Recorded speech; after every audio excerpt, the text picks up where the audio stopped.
নাহনু আলা যালিকা লামিনাশ শাহিদিন ওয়াশ শাকিরিন ওয়াল যাকিরিন ওয়ালহামদুলিল্লাহি রাব্বিল আলামিন।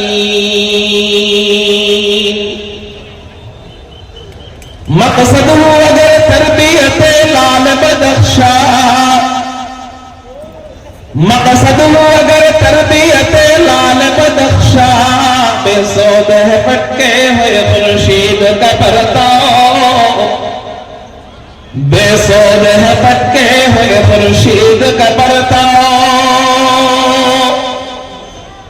दुनिया रिवायात के पंदों में गिरफ्तार, दुनिया रिवायात के पंदों में गिरफ्तार। क्या मदरसा वालों की तगुदा,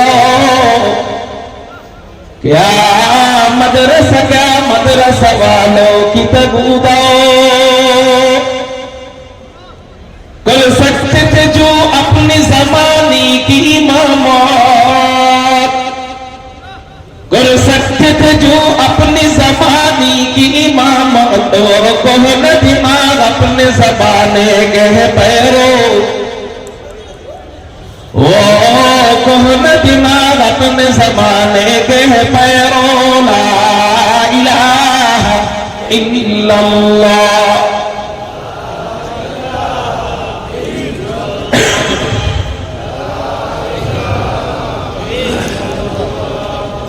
ला इलाहा इल्लल्लाह, ला इलाहा इल्लल्लाह।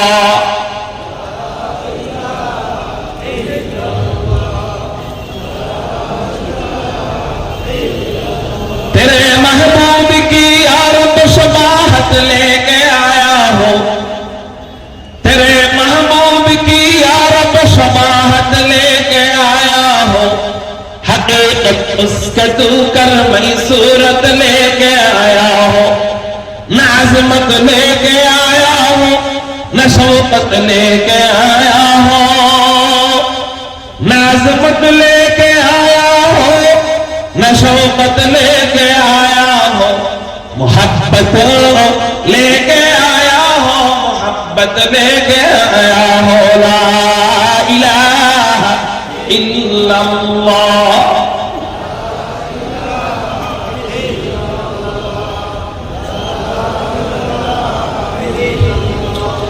ला इलाहा इल्लल्लाह मुहम्मदुर रसूलुल्लाह सल्लल्लाहु अलैहि वसल्लम।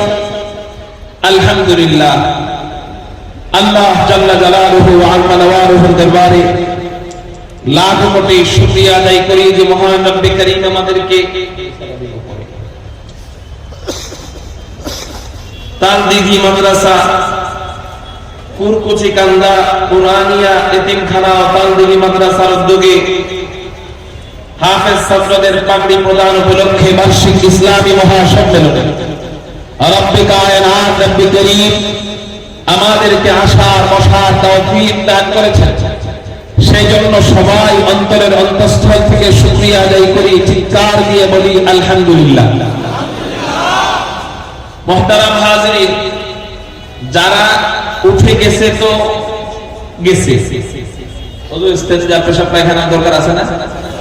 জোর করাটা ঠিক হবে? উঠে যাওয়ার পরে যারা দাঁড়িয়ে ছিল তারা ভিতরে ঢুকে গেছে, তাদের জন্য জায়গা হয়ে গেছে। এই জন্য আমি মনে করি এটা সুবিধা। দাঁড়ায় যারা ছিল তাদের জন্য আরাম, যাদের পেটে চাপ দিয়েছে তাদের জন্য তারাও চলে গেছে, দাঁড়ায় যারা ছিল তারা বসে বসে। কিন্তু আপনাদের সাথে বয়ান ছাড়া একটা মনের কথা কই। মনের কথা হইল, বড় বক্তার পরে আসলে আমি সেরে ওয়াজ দিলে এটা মানুষ মনে করে কেমন যেন আনসেটিং হয়ে গেল না, ঠিক না ঠিক? এটা মনে করে।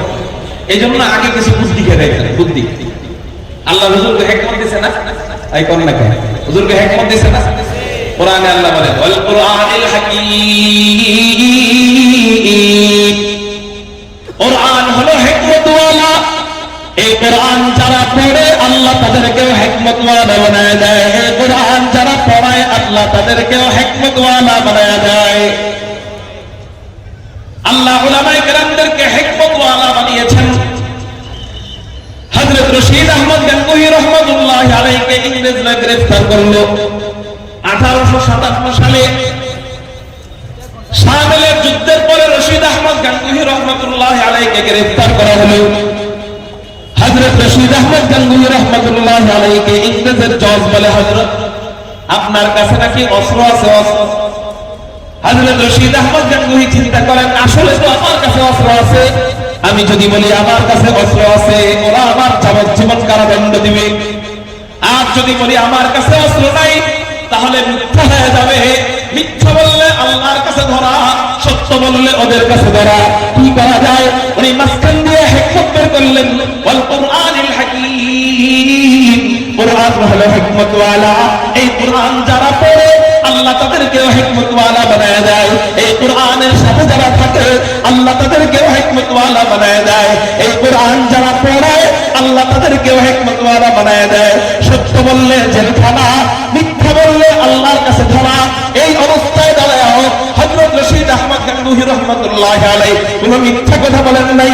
পকেট থেকে তাসবিহ বের করে বলেন, ইয়ে হামারা হাতিয়ার হে, এই যে আমাদের কাছে অস্ত্র, এটাই আমাদের বুলেট। আমাদের অস্ত্র হলো লা ইলাহা ইল্লাল্লাহ, লা ইলাহা ইল্লাল্লাহ।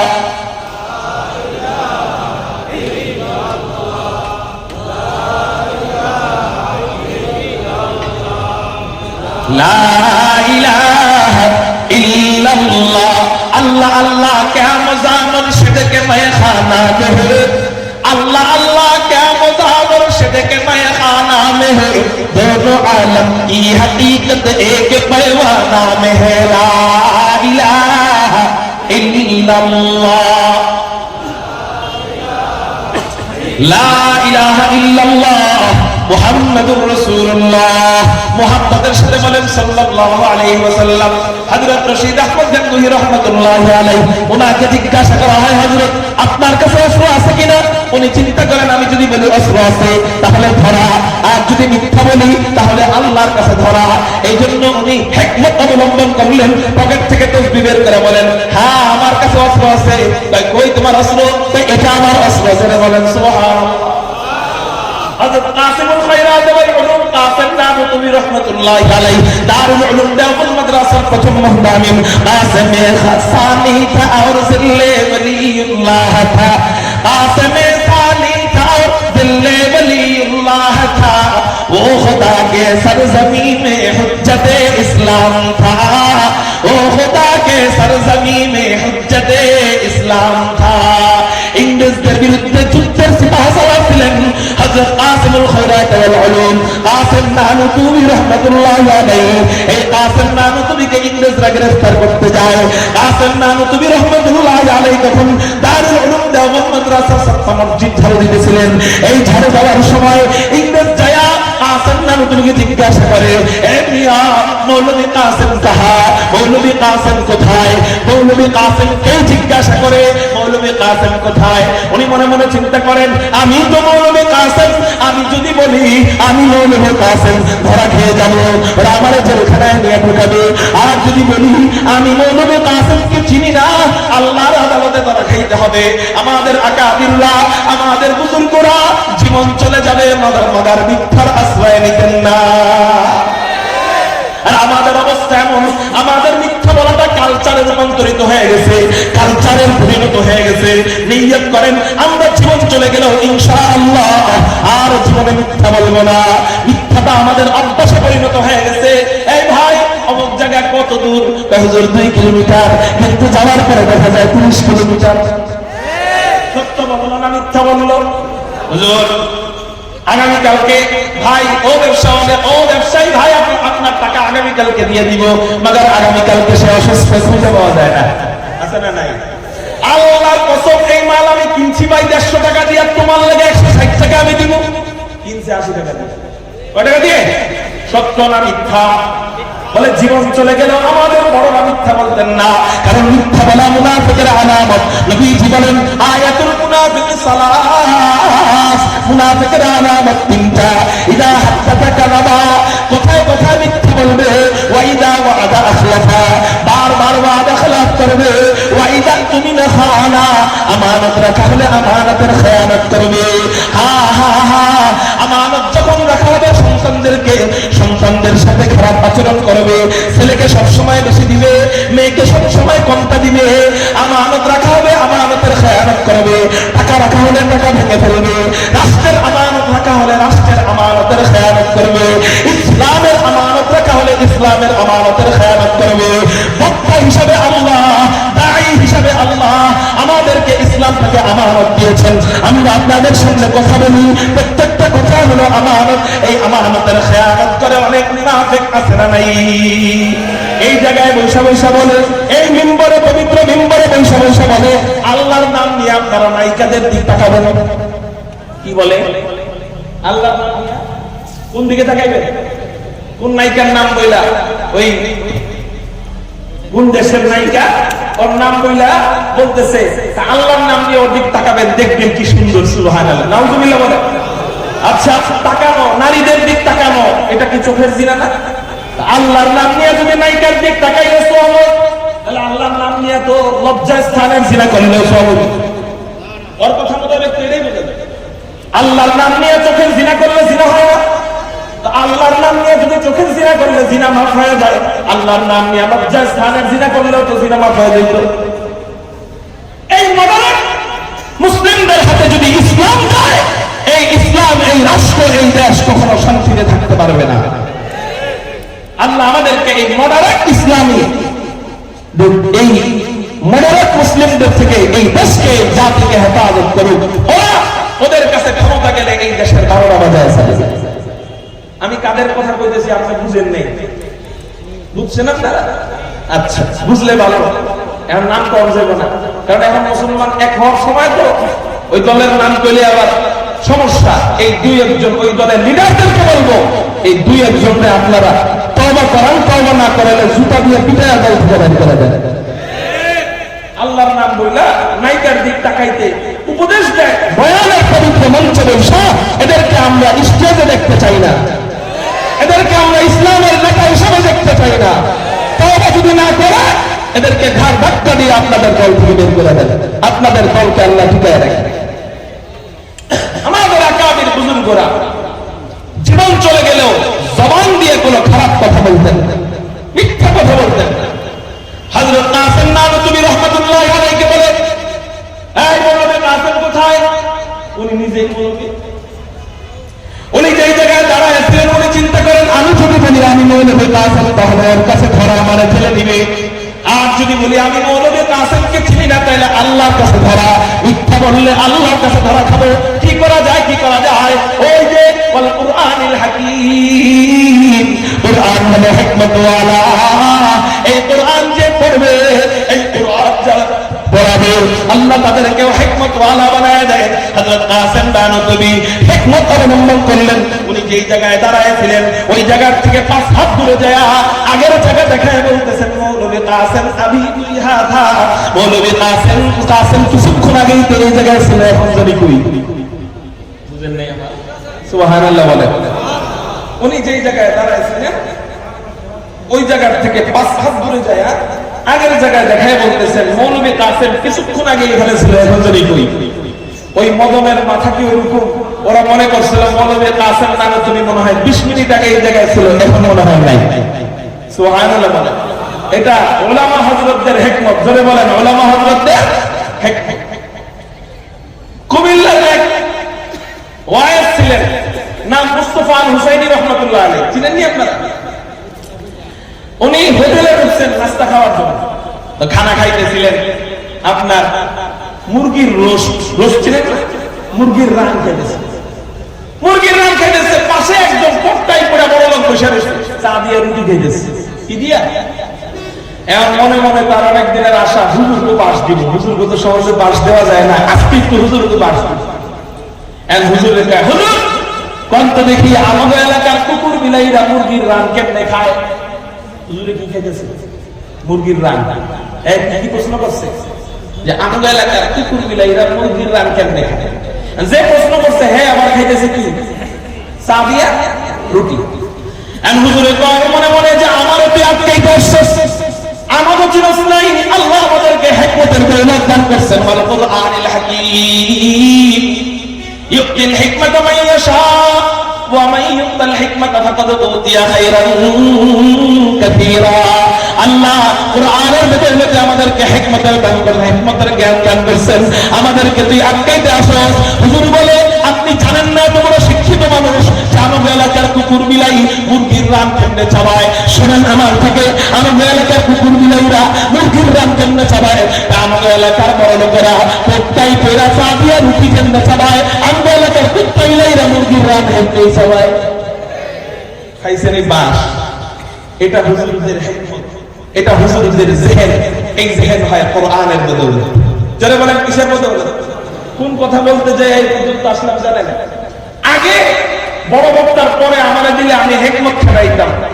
মাহফিলে গেছি এক জায়গায় চট্টগ্রামে, তো আমাদের মাওলানা হাফিজুর রহমান সিদ্দিকী হাফিজাহুল্লাহ উনি বয়ান করছেন।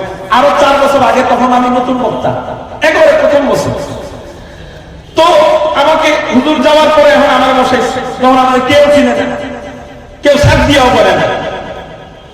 এখন আমি কই বসাইতে হবে ওইভাবে, চিনে না তো। আজকে তো আপনারা মোটামুটি চিনছেন দেখে বসে, ওই সময় কেউ চিনে কেমনে বসে। আমি কই ভাই যারা দাঁড়াইছেন আলহামদুলিল্লাহ দাঁড়াইছেন, দাঁড়াই আমার 1 মিনিট কথা শুনেন। ঢাকা থেকে এত কষ্ট করে চট্টগ্রাম আইছি, দাঁড়াই 1 মিনিট কথা শুনেন। 1 মিনিট পরে যায় না, 1 মিনিট পরে যায়। এই কথা বলার পরে সবাই চিন্তা করছে যে 1 মিনিট যেহেতু বয়স শুনতে গেছে, তাহলে দাঁড়ায় একটু 1 মিনিট শুনি, সমস্যা কি? 1 মিনিট, কয় মিনিট? 1 মিনিট। আমি কইছি এই জায়গায় যদি গায়িকা মমতাজ আসতো মাঠটা ভরে যেত না? কয় হ্যাঁ। তাহলে এই জায়গায় গায়িকা মমতাজ আসে নাই, আলেম আসছে, এখন মাঠ খালি করে দিবেন। তার মানে আপনারা মমতাজরে যদি ভালোবাসেন তাহলে আপনারা সবাই জানগা, আর যদি আলেমরে ভালোবাসেন তাহলে থাকেন। এই সবাই তাকায় দেখো তো মমতাজরে ভালোবাসে কারা? এখন তো কেউ লড়ে না। এখন 1 মিনিট পার হয়, 2 মিনিট পার হয়, কেউ যায় না। যে গেলেই সবাই কবে যে মমতাজের প্রেমিক যায়। পরে শেষে দেখি আস্তে আস্তে বসে। আলহামদুলিল্লাহ 2.5 ঘন্টা বয়ান করছিলাম, একজন মানুষ আলহামদুলিল্লাহ উঠে না। সেই হিকমত আজকে অবলম্বন করতে চাইছিলাম, কিন্তু করি নাই। কেন? বলে এটা ওই সময় করছি নতুন বইলা, এখন এটা করা বেমানা, আমাদের সাথে এটা যায়ও না, মানায়ও না। যার বসার তারা এমনি বসবে। কি বলেন? আলেমদেরকে মহব্বত করলে কে বড় আলেম কে ছোট আলেম, কে বড় বক্তা কে ছোট বক্তা ওইটা দেখবে না। দিনের কথা যারা শুনতে চায় তারা এমনিই বসবে। এখন আপনারা বলেন এই মাহফিলে এসে আপনারা খুশি না বেজা? কারা কারা খুশি? চিৎকার দিয়া বলেন আল্লাহু আকবার, নারায়ে তাকবীর, বিল্লাহি তাকবীর। আমি আপনাদের সামনে একটি আয়াত তেলাওয়াত করেছি। আল্লাহ কুরআন কারীমের মধ্যে বলেন আউযু বিল্লাহি মিনাশ শাইতানির রাজীম, বিসমিল্লাহির রহমানির রহিম। ইন্নাল্লাযীনা আমানু ওয়া আমিলুস সালিহাতি কানাত লাহুম জান্নাতুল ফিরদাউসি নুজুলা খালিদিনা ফিহা লা ইয়াবগুনা আনহা হিবালা। আল্লাহ বলেন নিশ্চয়ই যারা ঈমান এনেছে এবং নেক আমল করেছে, এই 2 কাজ যারা করেছে তাদের জন্য আমি আল্লাহর পক্ষ থেকে পুরস্কার হলো কানাত লাহুম জান্নাতুল ফিরদাউসি নুজুলা। তাদের জন্য আমি আল্লাহর পক্ষ থেকে পুরস্কার হলো আমি আল্লাহ তাদের জন্য প্রস্তুত রেখেছি জান্নাতুল ফিরদাউস। একটু চিৎকার দিয়া বলেন সুবহানাল্লাহ। তাহলে আল্লাহ এই আয়াতে বিষয় বলতেছেন 3টা, জোরে বলেন কয়টা? 1 নাম্বার ঈমান, 2 নাম্বার নেক আমল, 3 নাম্বার এই 2 কাজের মজুরি। হঠাৎ করে মনোযোগ সরে গেল কেন? আয়াত বলতেছি মনোযোগ সরে গেল, ঘটনা বলছি তখন তো মনোযোগ ছিল। কার কার মনোযোগ নাই? আল্লাহু আকবার বলে হাত উঠান। আর এমন হবে না তো ইনশাআল্লাহ? 100% মনোযোগ বলেন সবাই, লা হাওলা ওয়ালা কুওয়াতা ইল্লা বিল্লাহ বলেন। আয়াতের বিষয়, আয়াতের ভিতরে বিষয় কয়টা? জোরে বলেন 3টা। জোরে বলেন কয়টা? 1 নাম্বার ঈমান, 2 নাম্বার নেক আমল। এই 2টা হলো কাজ, 3 নাম্বার হলো এই কাজের মজুরি। এই কাজের মজুরি হলো জান্নাতুল ফিরদাউস। বলুন সুবহানাল্লাহ। মজুরি সম্পর্কে জানলে, বেতন সম্পর্কে জানলে কাজের আগ্রহ বাড়ে। বেতন যত ভালো হবে কাজের সার্ভিস তত সুন্দর হবে, বেতন যত খারাপ হবে কাজের সার্ভিস তত খারাপ হবে। বেতন রাখতে আল্লাহ জান্নাত, চলেন জান্নাত সম্পর্কে একটু শুনি হাদিস থেকে, ওই জান্নাতটা কেমন, যাতে আমাদের কাজের সার্ভিস বেড়ে যায়। তিরমিজি শরীফের হাদিস, হযরত আবু হুরায়রা রাদিয়াল্লাহু তাআলা আনহু নবীজিকে জিজ্ঞাসা করেন, ইয়া রাসূলুল্লাহ, ইয়া হাবিবাল্লাহ, আমরা যে জান্নাতে যাব এই জান্নাতটা আল্লাহ কি দিয়ে বানায়? নবীজি বলেন, ও আবু হুরায়রা, আমরা যে জান্নাতে যাব এই জান্নাতটা আল্লাহ কি দিয়ে বানাইছেন? নবীজি বলেন, লাবিনাতুম মিন ফিদ্দা, আল্লাহ জান্নাতের কোন ইট জান্নাতি রূপা দিয়ে বানায়। ওয়া লাবিনাতুম মিন যাহাব, আল্লাহ জান্নাতের কোন ইট জান্নাতি স্বর্ণ দিয়ে বানায়। একটু চিৎকার দিয়া বলেন সুবহানাল্লাহ। জান্নাতের কোন ইট জান্নাতি রূপা দিয়া বানান, আবার কোন ইট আল্লাহ জান্নাতি স্বর্ণ দিয়া বানান। শুধু তাই না, জান্নাতের ইটের মশলা আল্লাহ কি দিয়া বানায়? দুনিয়াতে ইটের মশলা বানানো হয়, সিমেন্টের বালু দেয়, এরপর সাধারণ বালু দেয়, এরপর পানি দেয়, এই তিনটা একত্রিত কইরা দুনিয়াতে ইটের মশলা বানানো হয়। কিন্তু জান্নাতের ইটের মশলা কি দিয়া আল্লাহ বানান? নবীজি হাদিসের মধ্যে বলেন, আল্লাহ জান্নাতি আতর মিশক আম্বর দিয়া জান্নাতের ইটের মশলা তৈরি করে। কারো জবান যেন বন্ধ থাকে না, চিৎকার দিয়ে বলি আলহামদুলিল্লাহ। এই আপনাদের চিৎকার, এত সাউন্ড বের হয় নাই, চিৎকার দিয়ে বলি না আল্লাহু আকবার। আলহামদুলিল্লাহ কদ্দারা খাইরাও ওয়া খাবালা, আলহামদুলিল্লাহ কদ্দারা খাইরাও ওয়া খাবালা, ওয়া শুকরু লিমান সাওয়ারা হুসনাও ওয়া জামালা, ফারদুন সামাদুন আন সিফাতিল খালকি বারিউন, ফারদুন সামাদুন আন সিফাতিল খালকি বারিউন, রব্বুন আযালিয়্যুন খালাকাল খালকা কামালা, রব্বুন আযালিয়্যুন খালাকাল খালকা কামালা, আল-আনা কামা কানা ওয়া লাম ইয়ালকা সাবালা, আল-আনা কামা কানা ওয়া লাম ইয়ালকা সাবালা, লা শিবহা ওয়া লা মিথলা ওয়া লা আম্মা ওয়া তালা, লা শিবহা ওয়া লা মিথলা ওয়া লা আম্মা ওয়া তালা, লা বিদ্দা ওয়া লা মিথলা ওয়া লা হাজ্জাল মাওলা। আপনাদের সাউন্ড কমে গেছে, আকাশ পাতাল প্রকম্পিত করে চিৎকার দিয়ে বলেন আল্লাহু আকবার। এই সাউন্ড আপনাদের থেকে চাই, পাবো তো ইনশাআল্লাহ। লা বিদ্দা ওয়া লা মিথলা ওয়া লা হাজ্জাল মাওলা, লা বিদ্দা ওয়া লা মিথলা ওয়া লা হাজ্জাল মাওলা, লা কুফুয়া ওয়া লা বিদ্দা ওয়া লা আম্মা ওয়া তালা, লা কুফুয়া ওয়া লা বিদ্দা ওয়া লা আম্মা ওয়া তালা, मैं ढूंढ रहा कहाँ है दरबार इलाही, मैं ढूंढ रहा कहाँ है दरबार इलाही, मोहब्बत में तेरा दम बदम रखना है मौला, मोहब्बत में तेरा दम बदम रखना है मौला, मोहब्बत में तेरा दम बदम रखना है मौला, तेरा नाम मदीना है, तेरी नाम में मरना, हमें तू दोस्त बना ले, हमें तू मस्ती बना दे, हमें तू दोस्त बना ले, हमें तू मस्ती बना दे, हमें तू प्यार बना ले, हमें तू यार बना ले, हमें तू प्यार बना ले, हमें तू यार बना ले, तू खुदा बंद यमीनी, तू खुदा बंद शिमाली, तू खुदा बंद यमीनी, तू खुदा बंद शिमाली, तू खुदा बंद अराबी, तू खुदा बंद समावी, तू खुदा बंद अराबी, तू खुदा बंद समावी, तू खुदा मालिक फिरदौस, खुदा खालिक तू ना, तू खुदा मालिक फिरदौस, खुदा खालिक तू ना, तू न फरमान के रहमान, तू गुनहगार के गफ्फार, तू न फरमान के रहमान, तू गुनहगार के गफ्फार। কারো জবান যেন বন্ধ থাকে না, আকাশ পাতাল প্রকম্পিত করে চিৎকার দিয়ে বলি না আল্লাহু আকবার।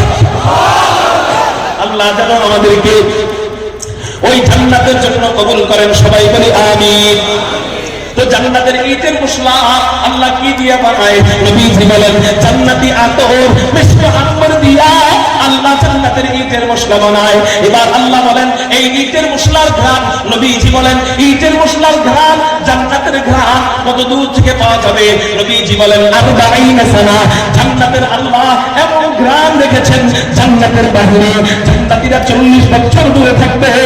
40 বছর দূরে থাইকা জান্নাতীরা জান্নাতের ঘ্রাণ পাইতে থাকবে। ও মিয়া, আপনার প্রেমিকা আপনার গোলাপ ফুল হাদিয়া দেয়, এই গোলাপ দিলে আপনার প্রেমিকাকে আগের থেকে ডাবল ভালোবাসা আরম্ভ করেন, ডাবল মহব্বত করা আরম্ভ করেন। আচ্ছা, আরো তো কত ফুল আছে ওগুলো দিলে ভালোবাসা বাড়ে না। রজনীগন্ধা ফুল আছে ওটা দিলে ভালোবাসা বাড়ে না। শাপলা ফুল আছে ওগুলো দিলে ভালোবাসা বাড়ে না, কিন্তু গোলাপি দিলে ভালোবাসা বাড়ে কেন?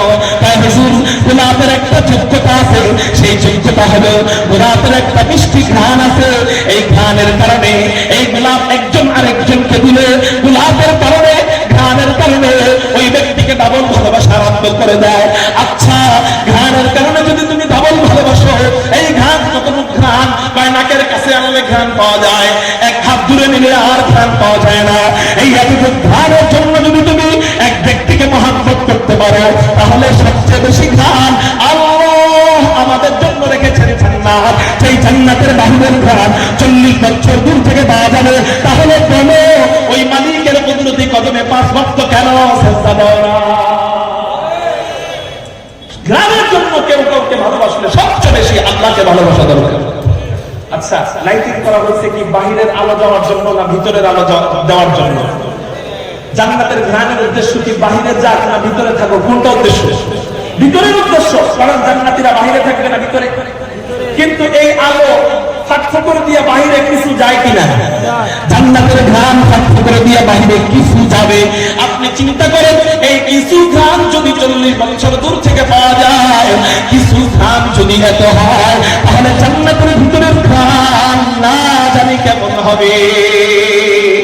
আল্লাহ এবার বলেন ওয়াসিকাল্লাযীনা তাকাউ রাব্বাহুম ইলাল জান্নাতি যুমারা, মুত্তাকী বান্দাদেরকে দলে দলে জান্নাতের দিকে নিয়ে যাওয়া হবে। সুবহানাল্লাহ।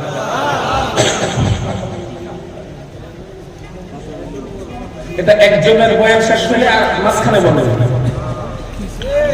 হ্যাঁ এদিকে খেয়াল করেন। আপনাদের বেশি কষ্ট হলে ওয়াজ ছেড়ে দিই দিবনি? এর মোবাইল হারিয়ে গেছে, দেখেন তো কেউ পান কিনা, আল্লাহ ব্যবস্থা করে দিক বলি আমি।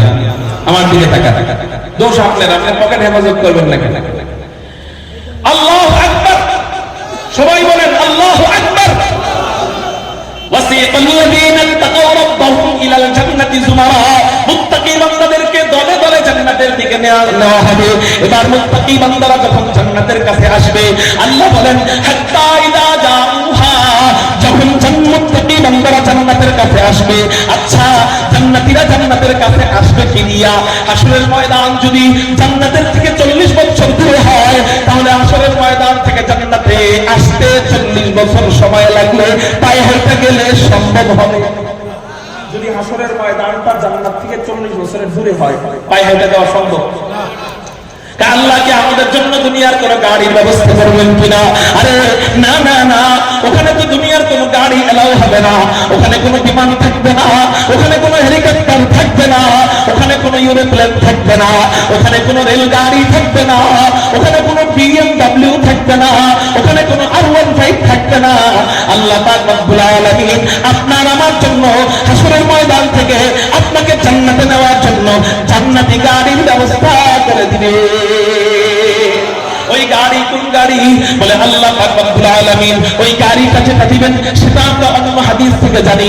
মেরাজের রাতের ঘটনা, নবীজিকে আল্লাহ উম্মে হানির ঘর থেকে ঘুম থেকে জাগাইয়া জমজমের পাশে শুয়াইয়া বুকের থেকে নাভি পর্যন্ত ফাইরা ভিতর থেকে সব কিছু বের করে এরপর জমজমের পানি দিয়ে ধুইয়া জান্নাত থেকে আনা রেশমি রুমাল দিয়ে ঢাকা ঈমান এবং হিকমতের অক্সিজেন ভিতরে পুশ কইরা হযরত জিবরাইল এমন করে ইশারা দিয়া সিনায় সিনায় জোড়া লাগাইয়া বুরাকের পিঠে চড়াইয়া বাইতুল মুকদ্দাস দিয়া সমস্ত নবীদের ইমাম বানাইয়া ইমামুল আম্বিয়া বানাইয়া, 7 আসমান দেখাইয়া, 8 জান্নাত দেখাইয়া, 7 জাহান্নাম দেখাইয়া, সীমান্তের বই গাছের কাছে নিয়া আল্লাহ নবীজিকে রহমতের পিঠের উপরে চড়াইয়া হযরত জিবরাইলকে বিদায় কইরা নবীজিকে আল্লাহর কুদরতি হাতের সামনে নিয়া, আল্লাহর কুদরতি হাতের সামনে বসায়া নবীজির সাথে আল্লাহ লম্বা সময় পর্যন্ত গল্প সল্প করে। এই মেরাজের রজনীতে আল্লাহ নবীজিকে আল্লাহর কাছে নিয়ে গিয়েছিলেন। যে সমস্ত গাড়ির মাধ্যমে আল্লাহ নবীজিকে আল্লাহর কাছে নিয়েছিলেন, এর মধ্যে একটা গাড়ির নাম হলো রফরফ। ধরে বলেন কি? এর মধ্যে আরেকটা গাড়ির নাম হলো বুরাক। নাম কি? সবাই বলেন না?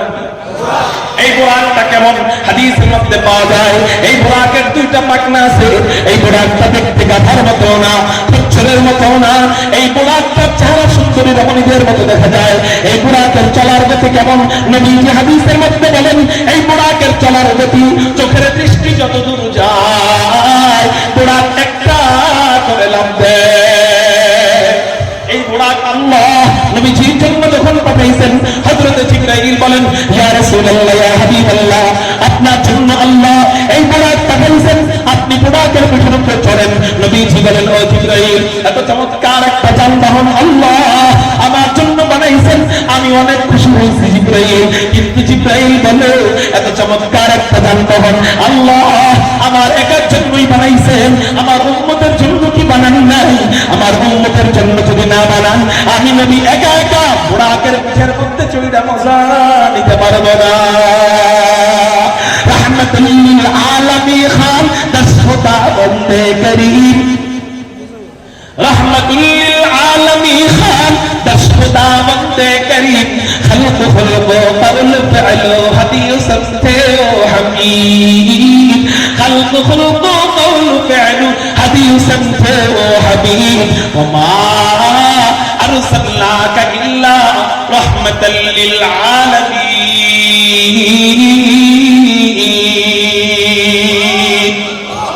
আল্লাহ পাক রব্বুল আলামিন কেমন রহমতুল্লাহ নবী বানাইছেন হযরত জিবরাইলকে এই বুরাকের পিঠে উঠতে, তারপরে উম্মতের মায়া কাঁদেন। আল্লাহ নবীজিকে এমন রহমতুল্লাহ নবী বানাইছেন যেই নবী উম্মতের মায়ায় বুরাকের পিঠে উঠেন না। আপনার কি মনে হয় সেই নবীজি জান্নাতে উম্মতরে রাইখা চলে যাবে? তাহলে আমি নবীজির জন্য কি করব? নবীজি আমার জন্য এত কাঁদে, আমি কি করব? নবীজির জন্য আমার মহব্বত নিয়ে যেতে হবে। কি নিয়ে যেতে হবে? মহব্বত। আমরা নবীজির জন্য একটু মহব্বত দিলে বাস এনাফ, আর লাগবে না। একটু মহব্বত দিলে নবীজি আপনাকে আমাকে নিয়ে জান্নাতে যাবে। সুবহানাল্লাহ। নবীজিকে একটু মহব্বত দিলে নবীজি আমাকে কত দেয়। চলেন আপনাদেরকে বুখারী শরীফের একটা হাদিস শোনাই। একটা মরা খেজুর গাছে নবীজি হেলান দিয়ে খুতবা দিতেন। বুঝে থাকলে বলেন খেজুর গাছ জাতা না মরা? মরা। কি এই মরা খেজুর গাছে যখন হেলান দিয়ে খুতবা দিতেন হঠাৎ করে এক মহিলা এসে বলে ইয়া